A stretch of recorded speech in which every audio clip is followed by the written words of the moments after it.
Imagine waking up and finding a stranger in your house. Now imagine that stranger knows every terrible thing you've ever done. Every lie. Every person you've hurt. Every secret you thought was safe. That's exactly what happened to David Collins. And by the time this day was over, his perfect life was destroyed. But here's the question. Did he deserve it? Watch till the end, and you decide. Welcome to Penthouse Stories with Grandpa. While you are here, please hit the subscribe button and share your thoughts on the story, as well as where you are watching from. You know, sometimes we think we have everything figured out. We think our secrets are safe, buried so deep that nobody will ever find them. But let me tell you a story about a man who learned that the truth always has a way of finding you, no matter how far you run or how high you climb. His name was David Collins, and he lived in a city called Riverside. If you ever visited his neighborhood, you'd see the biggest house on the hill. White columns in the front, a fountain in the garden, gates made of real gold. Well, maybe not real gold, but they looked expensive enough to be. David owned that house. He owned a lot of things, actually. This particular morning started like every other morning in David's life. The sun came through his bedroom windows, warm and gentle. He stretched in his king-sized bed, feeling the soft sheets against his skin. For a moment, he just lay there, smiling to himself. This was his favorite part of the day, the moment when he remembered how successful he was. David swung his legs out of bed and stood up. His bare feet touched the cool marble floor. He walked past his walk-in closet, bigger than most people's bedrooms. Past the bathroom with the golden faucets. Past the shelves filled with expensive watches and designer shoes. Everything he saw reminded him of one thing. He had won at life. Or so he thought. He opened his bedroom door and stepped into the hallway. That's when his perfect morning ended. Right there. In that single moment. Because sitting on the floor of his private office, the room right next to his bedroom, was a girl he'd never seen before. Now, I need you to understand something. This wasn't just any room. This was David's most private space. The door had special locks, security cameras, an alarm system. Nobody was supposed to be able to get in there. Nobody except David himself. But there she was. The girl looked young, maybe 13 or 14 years old. She wore a simple gray dress, the kind you might see on someone working in a hotel or cleaning houses. Nothing fancy. Nothing special. But that wasn't what made David freeze in the doorway.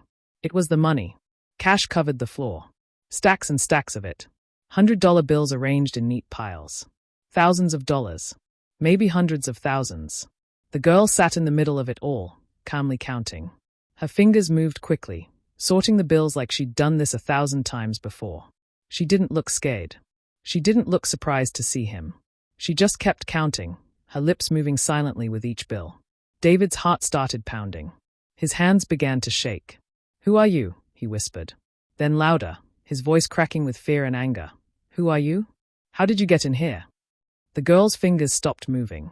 Slowly, very slowly, she looked up at him. Her eyes were dark and calm. Too calm. Like a lake with no ripples, no movement. Just deep, still water. "Good morning, Mr. Collins," she said. Her voice was soft but clear. "I've been waiting for you."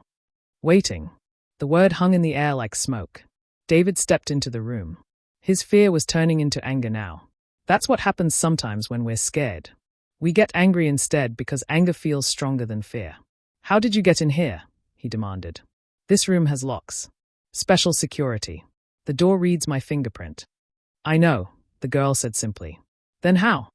"You'll understand soon." She went back to counting the money. David felt dizzy. This couldn't be real. This couldn't be happening. Not in his house. Not in his private room. This was where he kept his secrets. His important papers. His hidden cash. Things nobody was supposed to see. "Are you stealing from me?" he shouted. "No." The girl placed another bill on a stack. "I'm not taking anything. I'm just counting." "Counting what?" "That's my money. I know exactly whose money this is." The girl picked up a small notebook from beside her. It had a black cover, worn at the edges like it had been carried around for a long time. "Every single dollar. I know where it came from. I know what you did to get it."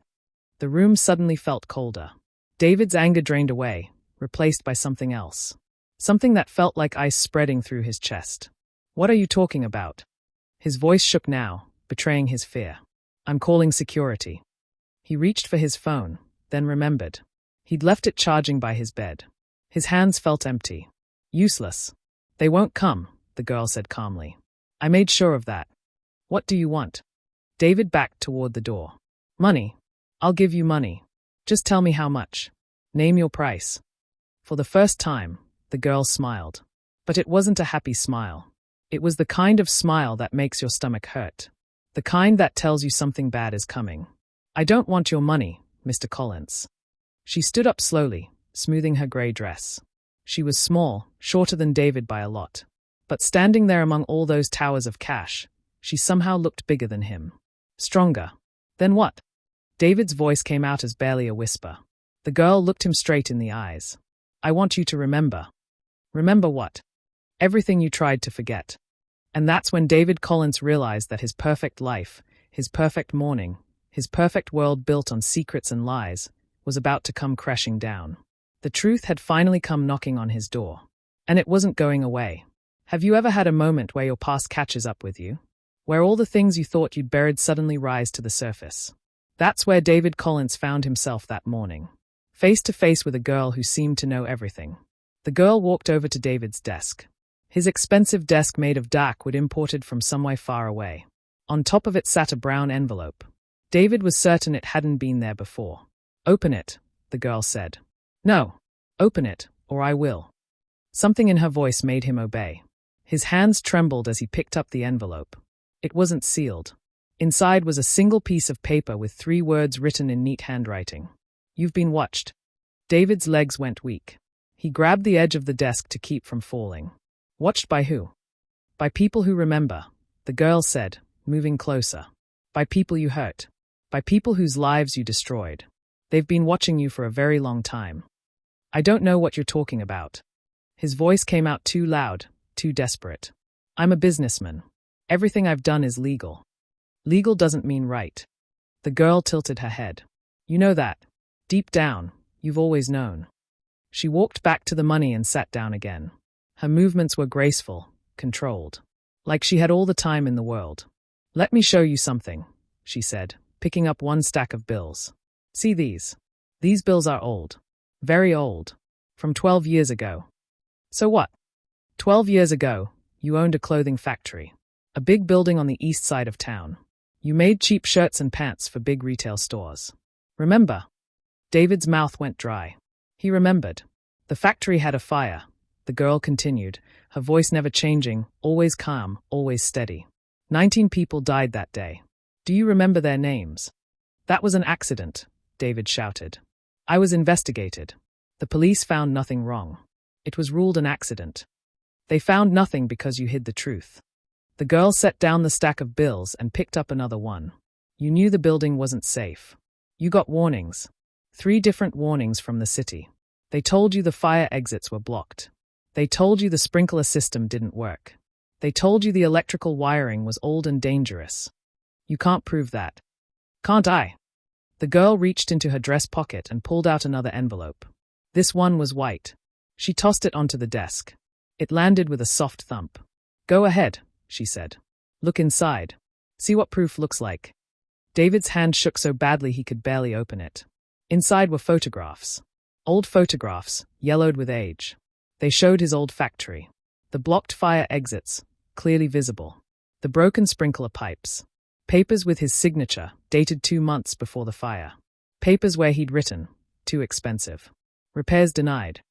Where did you get these? He whispered. From people who saved them. From people who knew that someday, the truth would matter. The room spun around him. David fell into his desk chair, the photographs spilling from his hands onto the floor like fallen leaves. What do you want from me? His voice was barely a whisper now. All his confidence, all his power, gone in an instant. The girl stood up and walked to a corner of the room. She picked up a small black bag that David hadn't noticed before. When had she brought that in? How long had she been planning this? I want you to understand something, Mr. Collins, she said, unzipping the bag. This is just the beginning. From the bag, she pulled out 5 envelopes. Each one a different color. Red, blue, yellow, green, and black. She lined them up on his desk like cards in a game. Each color represents a different truth, she explained. Each one holds a piece of who you really are. We're going to go through them, one by one. And by the time we're finished, You're going to remember every single thing you tried to forget. Please, David whispered. Whatever you want, I'll give it to you. I told you. I don't want your money. She picked up the red envelope and opened it slowly. Inside was a newspaper clipping, old and brown. The headline read, "Local business owner loses everything. Family left homeless." "Do you remember Thomas Wright?" the girl asked. David's stomach twisted. He remembered. He owned a small company. He made furniture. Beautiful furniture that people loved. His grandfather started the business. His father grew it. Thomas was going to pass it to his son someday. It was his family's legacy. The girl pulled out more papers from the envelope.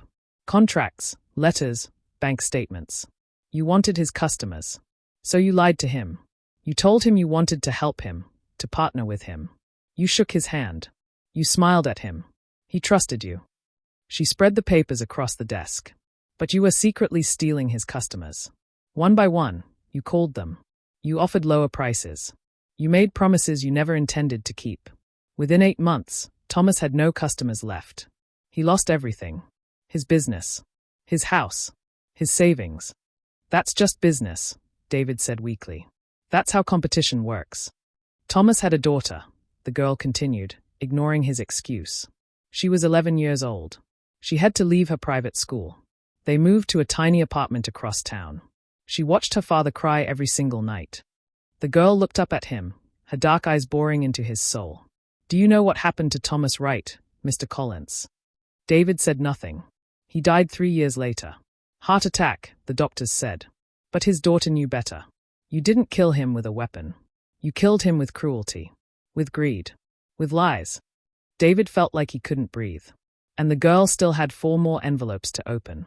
You know what's interesting about secrets? They are heavy. The more you carry, the heavier they get. And David Collins had been carrying his secrets for so long, he'd almost forgotten what it felt like to stand up straight. But now, sitting in his office with this mysterious girl, every secret was being pulled out into the light. And the weight of them was crushing him. The girl picked up the blue envelope. "Please," David said. "Please stop. We're just getting started." She opened it and pulled out photographs. These were newer, in color. They showed a river, but the water looked wrong. Gray and thick, like dirty soup. Dead fish floated on the surface. "Your chemical plant," the girl said. "The one by the riverside. The one that made you millions." "That plant follows all environmental regulations," David said desperately. "We pass inspections every year. Because you pay the inspectors to look the other way." She pulled out bank statements. Check after check, written to city officials. $5,000 here. $10,000 there. Just enough to make them ignore what they saw. "You've been dumping chemicals into the river for 7 years, the girl said. She unfolded a map on the desk. Red circles marked several spots along the river. "These are the towns downstream from your plant. Small towns. Poor towns. The people there drink this water. They fish in it. Their children swim in it." Her finger traced the red circles one by one. "In the last 5 years, cancer rates in these towns have doubled. Doubled, Mr. Collins. Children are getting sick. Old people are dying. Families are being destroyed. All because you wanted to save money by dumping poison in their water instead of disposing of it properly." "I didn't know," David shouted, but even he could hear how hollow it sounded. "You knew." The girl pulled out an email and read it aloud. "Proper disposal costs too much. Just dump it at night when nobody's watching. Save the company money." She looked up at him. "Those are your words, Mr. Collins. Your email. Your decision. People are dying because of what you chose to do." David felt sick. Actually physically sick. His stomach churned and his head spun. The girl wasn't finished. She picked up the yellow envelope. "Should we continue?" "Who are you?" David whispered. "Why are you doing this to me?" "I'm nobody special," she said. "I'm just someone who listens. Someone who writes things down. Someone who doesn't forget." She opened the yellow envelope and pulled out a list. It was long, covering several pages. Names written in neat handwriting. Dozens and dozens of names. "These are workers you fired right before the holidays last year," she explained. "You did it so you wouldn't have to pay their Christmas bonuses. You saved yourself $300,000. Do you know what happened to these families?" She didn't wait for an answer. The Rodriguez family lost their apartment. They are living in a shelter now. The Thompson family couldn't afford medicine for their grandmother. She died 2 months ago. The Baker family had no gifts for their 4 children on Christmas morning. She set the list down carefully. You saved money.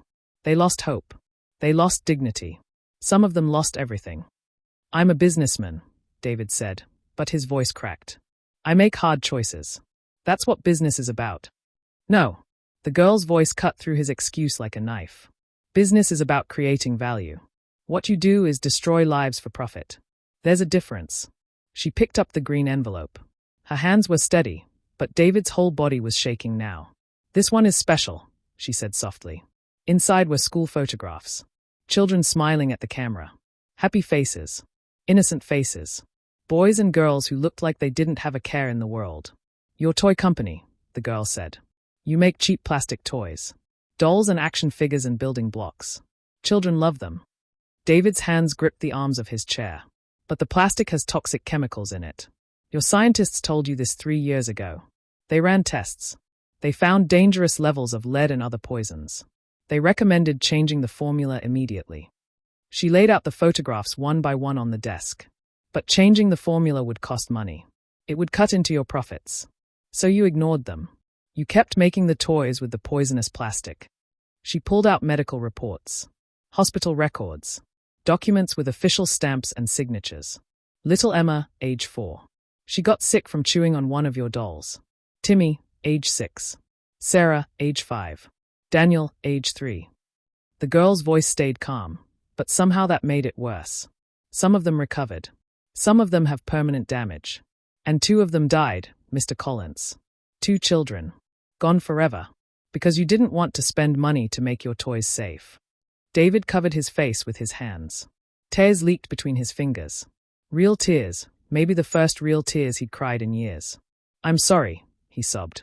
I'm so sorry. Sorry doesn't bring them back, the girl said quietly. Sorry doesn't heal the sick children.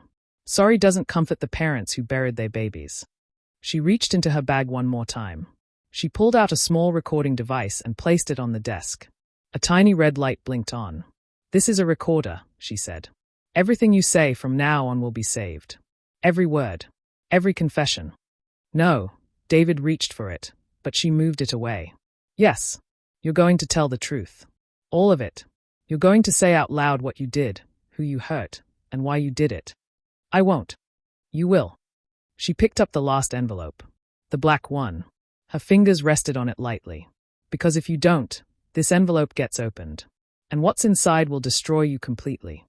David stared at that black envelope like it was a bomb about to explode. And in a way, it was. Sometimes the worst part of guilt isn't what you did. It's knowing you did it and got away with it. That's the poison that seeps into your soul, day after day, year after year. And David Collins was about to face the one thing he'd been running from for a decade. What's in there? David whispered, staring at the black envelope. The worst thing you ever did, the girl said softly. The one thing you never told anyone. The secret that haunts your dreams. The reason you can't sleep at night without pills. His face went white. All the color drained from his cheeks like water flowing out of a sink. How do you know about that? His voice was barely audible. I told you. You've been watched. People talk. Stories spread. And eventually, those stories reach someone like me. Someone who collects the truth and keeps it safe until the right moment. She held up the black envelope. This is your choice, Mr. Collins. You can tell the truth into this recorder. You can admit what you've done. You can finally face your actions and maybe, just maybe, start to make things right. She paused. Or I can open this envelope and share what's inside with the world. Your family. The media. The police. Everyone. The red light on the recorder blinked steadily. On and off. On and off. Like a heartbeat. Like time running out. David looked around his beautiful office. At the expensive paintings on the walls. The leather chairs. The crystal glasses sitting on the shelf. All the symbols of his success. All the proof that he'd made it, that he'd won. But what had he really won? I don't have a choice, do I? He said quietly. You always had choices, the girl replied. You just chose wrong every single time. She sat down in the chair across from him and folded her hands in her lap. Waiting. David took a deep breath. The recorder kept blinking. And he began to speak. My name is David Collins, he said, his voice shaking. And I've done terrible things. The words poured out like water from a broken dam. The factory fire. Thomas Wright's destroyed business. The poisoned river. The fired workers. The toxic toys.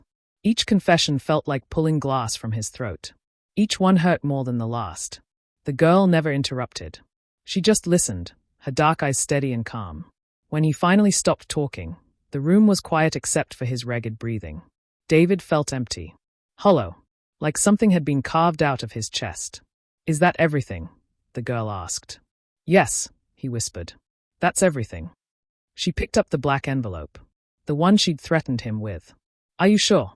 His heart stopped. "Please. I told you everything. I swear." "Not everything." She opened the envelope slowly. "You forgot about James." The name hit him like a physical blow. David actually flinched in his chair. "No," he breathed. "No, please." "Yes." She pulled out a photograph. It showed a young man with kind eyes and a bright smile. He looked like someone you'd want as a friend. Someone you could trust. "James Carter," the girl said. "Age 28. He worked for you 9 years ago. Your accountant." David's hands started to shake uncontrollably. "Don't. Please don't." "James discovered something, didn't he?" The girl's voice was gentle now, but somehow that made it worse. "He found proof that you were stealing money from your own company. Money that belonged to your employees' retirement fund. Almost $2 million. He was going to destroy me," David said, the words tumbling out. "He was going to go to the police, to the newspapers. Everything I'd built would have been gone. So you destroyed him first." "I didn't mean for it to happen that way. I just wanted to protect myself. To protect my business." "Tell the recorder what you did." The girl's voice turned hard as stone. "Tell the truth." David looked at the blinking red light. Tears streamed down his face, but he kept talking. "I planted evidence on his computer. Fake evidence. I made it look like James was the one stealing money. Then I called the police and told them I'd discovered my trusted accountant was robbing me." His voice broke. "They arrested him. He went to trial. He kept saying he was innocent, that I'd framed him, but I had lawyers. Good lawyers. Expensive lawyers. And I had fake evidence that looked real." David sobbed. "He went to prison for 4 years. 4 years for something he didn't do. And when he got out, nobody would hire him. His name was ruined. His girlfriend left him. His parents were so ashamed they stopped talking to him. He lost everything. And then," the girl prompted softly, "and then he killed himself." David could barely get the words out. 2 years after he got out of prison. He jumped off the Riverside Bridge one night when nobody was watching. The girl placed the photograph on the desk right in front of him. James's kind face smiled up from the picture, frozen in a moment of happiness that would never come again. "He was innocent," she said softly. "And you knew it. Every single day for 9 years, you've known it. But you said nothing. You let him suffer. You let him die. And you kept your money." David couldn't breathe. The weight of what he'd done pressed down on him like a mountain crushing his chest. "I'm sorry," he gasped. "I'm so sorry. If I could take it back, I would. I swear I would." "Sorry doesn't bring him back." The girl reached into her bag one last time. She pulled out a notebook with a worn leather cover. She opened it and turned it toward him. The pages were filled with names. Hundreds of names. All written in different handwriting, different colored pens, different styles. "These are all the people you hurt," she explained. "Every single one." David stared at the endless list. So many names. So many lives ruined. "How did you get all this?" "People talk, Mr. Collins. People remember. When you hurt someone, they tell others. Those others tell more people. And eventually, those stories reach someone who writes them down. Someone who refuses to forget." She closed the notebook. "Someone like me. There's something you need to understand about this story. It's not just about David Collins. It's about all of us. Because every single day, we make choices. Small choices, big choices, choices that affect other people's lives. And sometimes, we convince ourselves that those choices don't matter. That nobody's watching. That we can get away with it. But the truth has a way of finding us. Always. What happens now?" David's voice was barely a whisper. The girl stood up from her chair. She picked up the recorder and pressed the button. The red light went dark. She put it in her bag along with all the envelopes, all the proof, all the truth. "Now," she said, walking to the window. "The The truth goes where it needs to go. Where? David asked, though he already knew the answer. To the police. To the newspapers. To the families you destroyed. To James Carter's parents, who still don't know what really happened to their son. To everyone who deserves to know who you really are. She turned to face him one last time. Your money can't stop this. Your lawyers can't stop this. Nothing can stop this. The truth is coming out, Mr. Collins. All of it. David tried to stand, but his legs gave out. He fell to his knees among the scattered cash. Bills that had once meant power, freedom, control. Now they were just paper. Worthless paper that couldn't save him. Please, he begged. I'll do anything. I'll give everything away. I'll make it right. Just give me a chance. You had chances, the girl said. Thousands of chances. Every time you made a choice, that was a chance. Every time you hurt someone, you could have stopped. Could have chosen differently. Could have been better. She picked up her black bag. You chose this. All of this. These are your consequences. She walked to the door, but David called out one last time. Wait. At least tell me your name. Tell me who you are. The girl paused in the doorway. She looked back at him, kneeling on his expensive floor, surrounded by his blood money, finally facing what he'd done. My name doesn't matter, she said. I'm just a messenger. The truth has many messengers. We're everywhere. In every town, every city, every place where people suffer and remember. Her dark eyes met his one final time. The truth always finds its way home, Mr. Collins. Always. And today, it found you. Then she walked out, leaving him alone with his tears and his guilt and his fear. David knelt there as the morning sun climbed higher in the sky. The light that had looked so beautiful just an hour ago now felt harsh and unforgiving. It showed everything clearly. The money, the photographs, the empty envelopes scattered across his desk. On top of everything sat one final piece of paper he hadn't seen her leave. It was official, with stamps and signatures. A court summons. His name printed clearly at the top. A date circled in red. 3 weeks from today. The truth was coming for him. And this time, he couldn't run. Couldn't hide. Couldn't buy his way out. David thought about all the people in that notebook. All those names. All those lives. James Carter's kind smile. Thomas Wright's daughter watching her father cry. The children who got sick from his toys. The families who lost their homes because he fired them before Christmas. The people getting cancer from the poisoned river. For the first time in his life, David Collins understood something important. Something real. Money couldn't buy forgiveness. Power couldn't erase the past. And some things, once broken, could never be fixed. He sat in his chair and looked around his beautiful office. His mansion with 30 rooms. His 5 luxury cars in the garage. His vacation homes in 3 different countries. All of it built on pain. On lies. On the broken lives of people whose names he'd never even bothered to learn. The girl was right. The truth had found its way home. Outside his window, the city of Riverside continued its day. People went to work. Children went to school. Families laughed together. The world kept turning, not caring about one man's fall from power.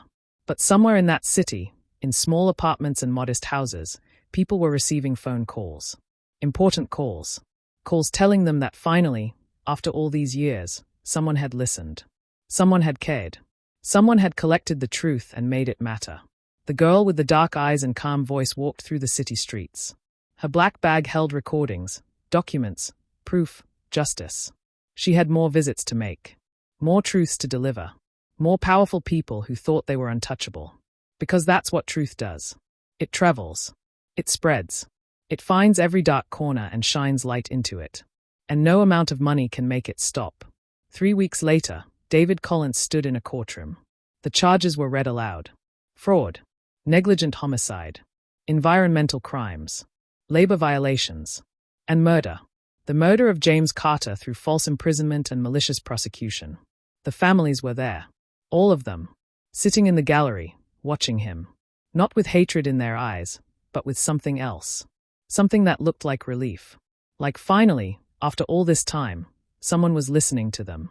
Someone believed them. David Collins, the man who once had everything, stood there with nothing. No power. No control. No escape. Just the truth. And you know what? Maybe that's how it should be. Maybe that's how it always should have been. Because when we hurt people, when we choose money over lives, profit over people, success over soul, there should be consequences. The truth should come home. And on that day, in that courtroom, it finally did. So remember this story the next time you have a choice to make. The next time you think nobody's watching. The next time you convince yourself that your actions don't matter. They do matter. They always matter. Because somewhere, someone is watching. Someone is remembering. Someone is writing it down. And one day, the truth will come knocking on your door too. Make sure you're ready for it.